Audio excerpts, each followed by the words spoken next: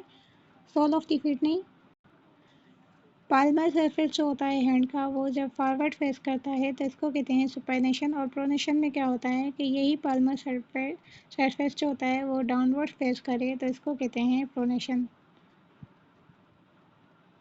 Terms related to upper trunk के relation में जो टर्म्स आ जाते हैं, जैसे कि अपर लिम्स में फ्लेक्शन होती है एंड एक्सटेंशन होती है। फ्लेक्शन की यहाँ पे दी गई है इमेज कि हम फ्लेक्स करते हैं, और फ्लेक्शन के क्या होता है, फ्लेक्शन में एंगल जो होती है, एंगल वो डिक्रीज़ हो जाती है, और एक्सटेंशन में क्या होता है, एंगल जो होती है वो इंक्रीज़ हो जाती है। ये भी एमसीक्यू पॉइंट है कि फ्लेक्शन में एंगल जो होती है वो क्या होती है, डिक्रीज़ होती है, इंक्रीज़ होती है। तो वो यहाँ पे एंगल जो होती है वो डिक्रीज़ होती है, और एक्सटेंशन में क्या होती है, एंगल जो होती है वो इंक्रीज़ होती है। जितना ज़्यादा दूर जाएगा उतनी ज़्यादा एंगल जो है इंक्रीज़ होती जाएगी, और जितना ज़्यादा पास आएगा, यहाँ पे अगर है पास आ गया है और ज़्यादा, तो एंगल और ज़्यादा डिक्रीज़ हो जाएगी, ठीक है।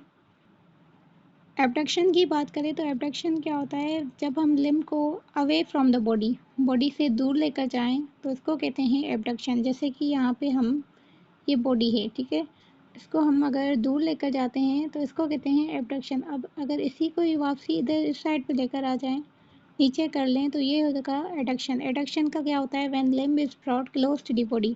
जब क्लोज टू दी बॉडी आ जाए तो इसको एडक्शन कहते हैं, और जब अवे फ्रॉम दी बॉडी चली जाए तो इसको एबडक्शन कहते हैं। और अब अगर हम मीडियल रोटेशन की बात करें तो मीडियल रोटेशन में क्या होता है, आर्म को हम ऐसे मीडियली रोटेट करते हैं जिसमें हम आर्म को जो है चेस्ट की तरफ लाते हैं फ्लेक्स करके, तो इसको कहते हैं मीडियल रोटेशन, ठीक है। मीडियल रोटेशन मतलब चेस्ट की तरफ लाना, बॉडी की तरफ लाना। और लेटरल रोटेशन में क्या करते हैं, हम आर्म की जो है लेटरल रोटेट करते हैं आर्म को, जिसकी वजह से away from the body, for arm जो होती है हमारी वो अवे फ्रॉम द बॉडी जाती है। किया तो यहाँ पे भी फ्लेक्स है, यहाँ पे भी फ्लेक्स है, दोनों में फ्लेक्शन है, मगर वहाँ पे मीडियली रोटेट किया गया है और वहाँ पे लेटरली रोटेट किया गया है। और भी एग्जांपल दिया गया है, adduction of fingers and digits. तो यहाँ पे फिंगर्स जो होती है, जब ऑल फिंगर्स टुगेदर हो, एक साथ हो, तो इसको एडक्शन कहते हैं, और अगर ऑल फिंगर्स सेपरेट हो तो इसको एबडक्शन कहते हैं। यानी कि ये मिड लाइन है और इससे दूसरी फिंगर्स जो हैं वो दूर चली गई हैं तो इसको कहते हैं एबडक्शन, और यहाँ पे मिड लाइन के साथ दूसरी फिंगर्स अटैच हैं तो इसको कहते हैं एडक्शन। और उसके अलावा सर्कमडक्शन की इमेज दी गई है जिसमें movement of distal end of a part of body in a circle. जो डिस्टल एंड होता है इसको सर्किल में हम मूव करते हैं ऐसे इस डायरेक्शन में, तो इसको कहते हैं सर्कमडक्शन। और सर्कमडक्शन में combination of extension, abduction, flexion and adduction in sequence आ जाती हैं। और अगर लोअर लिम्ब की बात करें तो अगर लोअर लिम्ब में हम थाई को फ्लेक्स करेंगे यानी कि बेंड करेंगे तो क्या होगा, front of thigh comes in contact with front of abdomen. जो फ्रंट आगे वाली साइड होगी थाई की वो फ्रंट ऑफ एब्डोमेन के साथ कांटेक्ट में आएगी जब हम क्या करेंगे, फ्लेक्स करेंगे थाई को। तो यहाँ पे जो है अब एग्जांपल में देख लें, यहाँ पे जो है बंदा क्या है, इसकी एक्सटेंशन की गई है लेग, ठीक है। उसके अलावा जब हम इसी एक्सटेंड की हुई लेग को क्या करेंगे, फ्लेक्स करेंगे, यानी कि ये एब्डोमेन एस्पेक्ट शो किया गया है। और जब हम थाई को फ्लेक्स करते हैं तो क्या होता है, थाई का जो एंटीरियर पार्ट है, ये वाला एंटीरियर पार्ट जो है थाई का, ये एब्डोमेन के एंटीरियर पार्ट से कांटेक्ट में आता है। तो इसको कहते हैं फ्लेक्शन ऑफ थाई। और एक्सटेंशन ऑफ थाई में क्या होता है, व्हेन पर्सन स्टैंड इरेक्ट, जब बंदा जो है सीधा सीधा खड़ा होता है, बिल्कुल सीधा सीधा, तो इसको कहते हैं एक्सटेंशन ऑफ थाई। नेक्स्ट है एबडक्शन एंड एडक्शन। अगर थाई में एबडक्शन देखी जाए तो away from the median line, ये मीडियन है, ठीक है, मीडियन लाइन है, इसको अगर हम थाई को दूर लेकर जाएं तो इसको कहते हैं एबडक्शन। और एडक्शन में क्या होता है, इसी को वापसी अपनी पोजीशन पे लेकर जाएं मिड लाइन की तरफ, तो इसको कहते हैं when thigh is brought closer to median plane is called adduction. और अगर हम नी को देखें तो फ्लेक्शन ऑफ नी में क्या होता है, when back of thigh and back of leg comes in opposition. Back of thigh जो है, थाई का जो बैकवर्ड पार्ट है एंड लेग का जो बैकवर्ड पार्ट है आपस में अपोजिशन में आ जाएं, एक दूसरे के बिल्कुल अपोजिशन में आ जाएं, तो इसको कहते हैं फ्लेक्शन ऑफ नी। नी को फ्लेक्स करने से क्या होता है, बैक ऑफ द थाई और बैक ऑफ द लेग जो होती है, लेग आपस में अपोजिशन में आ जाती हैं। और एक्सटेंशन ऑफ नी में यहाँ पे पिक्चर में दिखाया गया ये है extension of knee, when thigh and leg are straight as in standing। Dorsi flexion of foot की बात करें तो इसमें क्या होता है, डोर्सम ऑफ द फुट, ये जो ऊपर अपर पार्ट होता है जिसको हम डोर्सल साइड कहते हैं, जब इसको हम क्लोज लेकर आते हैं लेग की फ्रंट साइड की, ये लेग की फ्रंट साइड है, और जब इसी पार्ट को हम ऊपर पाँव को जब हम ऊपर की डायरेक्शन में करते हैं तो इनको आपस में कांटेक्ट में लाने को कहते हैं डोर्सी फ्लेक्शन ऑफ फुट। मतलब डोर्सली हम फ्लेक्स करते हैं फुट को, इसको कहते हैं डोर्सी फ्लेक्शन। उसके अलावा प्लांटर फ्लेक्शन में क्या होता है, जो सोल ऑफ द फीट होती है, यहाँ पे इमेज जो है तो ये नीचे की तरफ चली गई है, तो यहाँ पे जो जैसे ये सोल ऑफ द फुट है इसको बैकवर्ड डायरेक्शन में मूव करना, बिल्कुल ऐसे जैसे यहाँ पे किया गया है। Plantar flexion of the foot, तो when the sole of foot is और plantar aspect of foot faces backward, ये जो प्लांटर एस्पेक्ट होता है फुट का, जैसे ये है लेग और ये है पाँव, तो इसका जो प्लांटर एस्पेक्ट है नॉर्मल पोजीशन पे है डाउनवर्ड। और जब हम खड़े खड़े पाँव को ऐसे बेंड करते हैं तो इससे क्या होता है, प्लांटर एस्पेक्ट ऑफ फुट जो होती है वो बैकवर्ड फेस करती है। और अगर हम खड़े खड़े पाँव को ऊपर डायरेक्शन की तरफ करें तो यहाँ पे dorsal aspect of the foot जो होती है वो फेस करती है, कहाँ पे फेस करती है, किस चीज़ को, तो यहाँ पे लेग की तरफ डोर्सल साइड फेस करती है, जबकि इसकी आगे वाली यानी कि सोल साइड जो होती है वो फॉरवर्ड फेस करती है। नॉर्मली अगर देखा जाए तो पाँव अगर हम खड़े हैं तो ऐसे रखा हुआ होता है, जिसमें sole of the feet downward face करती है। और जब हम खड़े होते हैं और पाँव को ऊपर की तरफ मूव करते हैं तो क्या होता है, सोल ऑफ द फीट जो होती है वो फेस पर अपवर्ड यानी कि इस डायरेक्शन में सामने फेस करती है। और उसके अलावा जब हम इसको क्या करते हैं, प्लांटर फ्लेक्शन करते हैं तो क्या होता है, सोल ऑफ द फीट जो होती है वो बैकवर्ड जो है फेस करती है। अब है inversion of foot. Inversion of foot किस चीज़ को शो करता है, when medial border of foot is raised from the ground, जब मीडियल बॉर्डर जो है फुट का ग्राउंड की तरफ ग्राउंड से रेज किया जाए तो इसको कहते हैं इन्वर्जन ऑफ फुट। यहाँ पे अपने पाँव को जो है मोड़ना होता है, जिसमें हम अगर मीडियल साइड पे मोड़ते हैं तो इसको कहते हैं इन्वर्जन। और अगर हम आउटवर्ड की डायरेक्शन में पाँव को मोड़ते हैं तो क्या होता है, eversion. Eversion of foot when lateral border of foot is raised from the ground. Eversion में टर्निंग आउटवर्ड, पाँव को हम आउटवर्ड की डायरेक्शन में मूव करें, और इनवर्ट में क्या होता है, इनवर्ट की तरफ टर्न करें, तो इसको कहते हैं इन्वर्जन।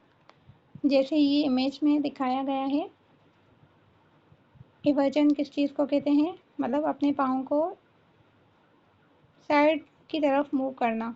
और इन्वर्जन में अंदर की तरफ मूव करने को कहते हैं इन्वर्जन। उसके अलावा क्या है, डॉर्सीफ्लेक्शन और प्लांटर फ्लेक्शन की इमेज भी शो की गई है, जिसमें प्लांटर फ्लेक्शन में पाँव को हम बैकवर्ड मूव करते हैं, जिसमें सोल ऑफ द फीट जो होती है वो फेस करती है बैकवर्ड।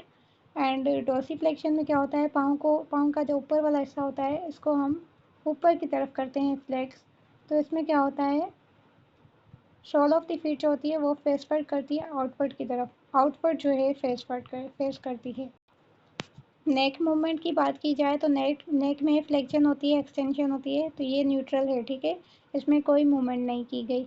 अब हम इसमें एक्सटेंशन देखते हैं, तो यहाँ पे अगर हम ऐसी पोजीशन में आ जाते हैं तो ये एक्सटेंशन को शो करती है, मतलब नेक में जो है एक्सटेंशन आ गई।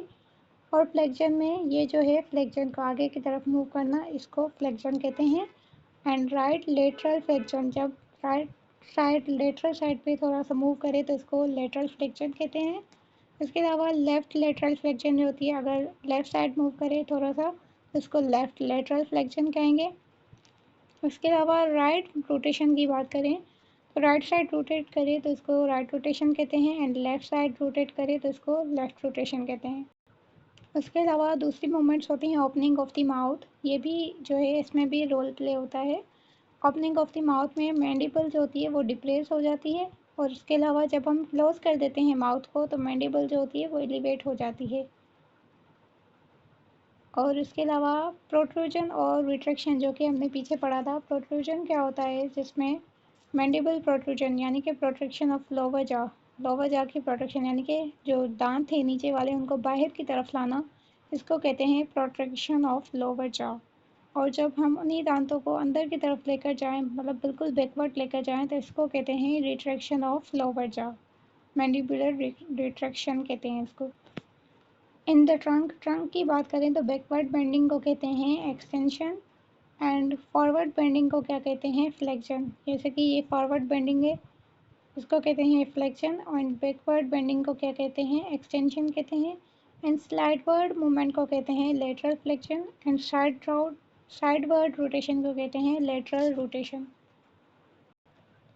इसके अलावा टर्म्स आ जाते हैं जो कि मसल्स को डिस्क्राइब करने में यूज़ होते हैं, तो यहाँ पे ओरिजिन एंड इंसर्शन आ जाता है। ओरिजिन मतलब मसल का वो एंड जो कि रिलेटिवली फिक्स होता है कॉन्ट्रैक्शन के दौरान, जब मसल्स कॉन्ट्रैक्ट करे तब भी वो एंड जो होता है फिक्स होता है, उसको कहते हैं ओरिजिन। जैसे कि ये वाला एंड जो होता है फिक्स होता है मसल का, जबकि इंसर्शन में क्या होता है, एंड ऑफ मसल, यहाँ पे जो दूसरा एंड होगा मसल का ये जो है मूव करेगा कॉन्ट्रैक्शन के दौरान।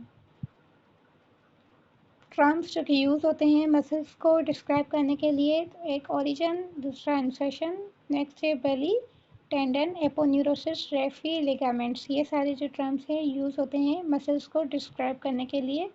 बेली जो है ये वाला पार्ट जो होता है ये बेली होता है मसल्स का, और ओरिजिन ये वाला पार्ट होता है जो कि फिक्स होता है, एंड इंसर्शन दूसरा पार्ट होता है जो कि कॉन्ट्रैक्शन के दौरान फिक्स नहीं होता, मूव करता है।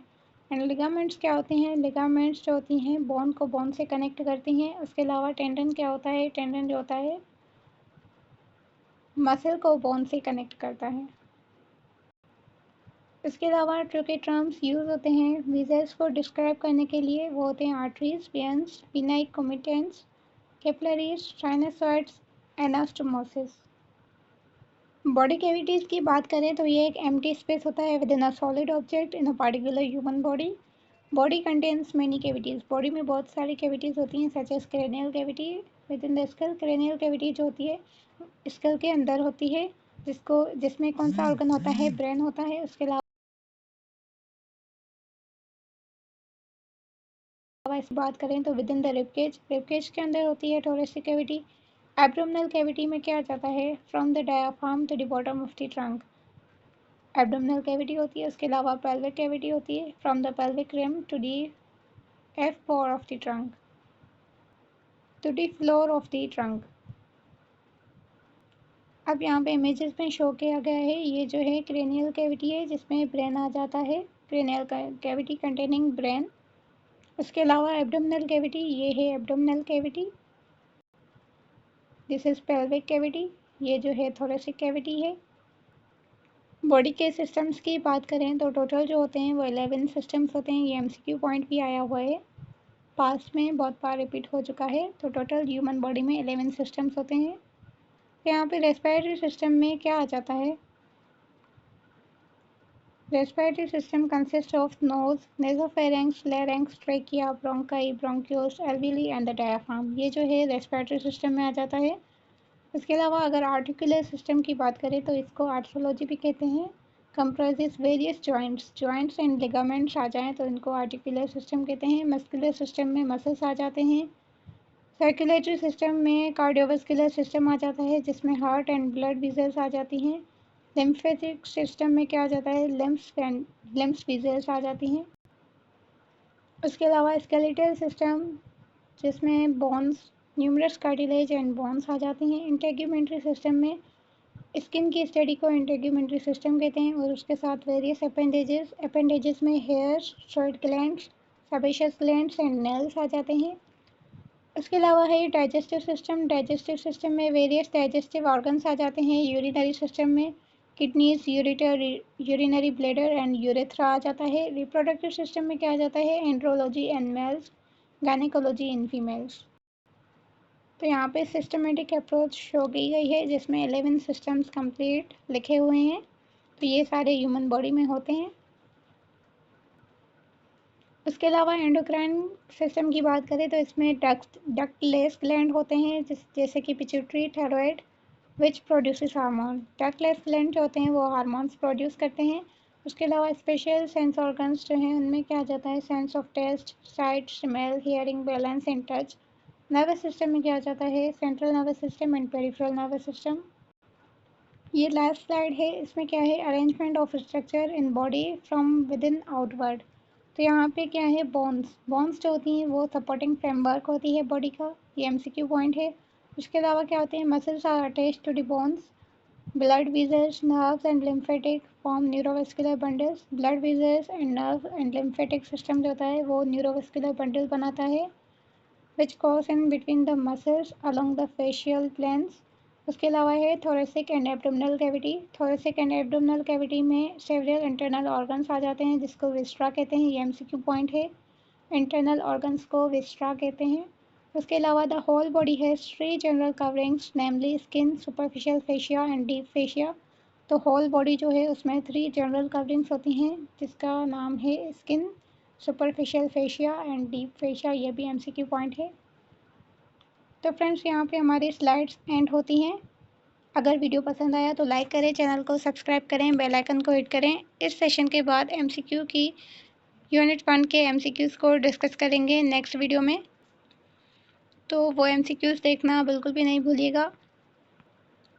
उस MCQ में ऑल MCQs कवर करेंगे। यूनिट 1 के जो भी इम्पोर्टेंट MCQs पॉइंट होंगी एग्जाम रिलेटेड वो सारे कवर करेंगे। अल्लाह हाफिज़, मिलते हैं नेक्स्ट वीडियो में।